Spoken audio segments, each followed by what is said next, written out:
Okay, so this is video number 4. This is multiple choice questions. Now, I know you see multiple choice questions, you'll think, oh, this is easy. And secondly, why are there multiple choice questions on a test of reading and writing? Good question. They use the multiple choice questions to gauge your use of the English language. So there's questions that have nothing to do with reading or writing of your own. You actually have to answer questions about sentence structure and spelling and correct punctuation use that they have put there for you. So this is an example of that type of question right there in front of you. And then there are also multiple choice questions on reading tasks. So for reading comprehension. So you might read something like this, and then you would see the multiple choice questions after it that go with the story, and you have to answer those multiple choice questions based on the story. And then there is a third type of multiple choice question on graphic text. So this is them judging your ability to read graphs and graphic text, maps, diagrams, etc. And again, multiple choice questions that follow. So when you approach these multiple choice questions, we have some instructions for you, just like we did with all the other tasks. So I'd like to draw your attention down towards the bottom of your tips and tricks sheet. And on the multiple choice questions, it is very important to understand that every answer that they provide you with, all 4 options, are correct in some way, and they need you to find the most correct answer. So that means you need to use a process of elimination to go through each and every one of the answers and figure out what is wrong with it until you get to one where you can't figure out what's wrong.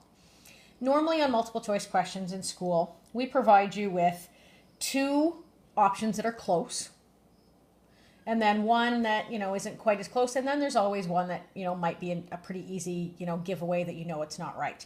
In this case, all 4 options are correct in some way, as I said, and you need to find the one that is the most correct answer. The other important piece of information about the multiple choice questions on the literacy test is how much of your mark comes from those questions. The literacy test requires you to get a 70% overall to pass.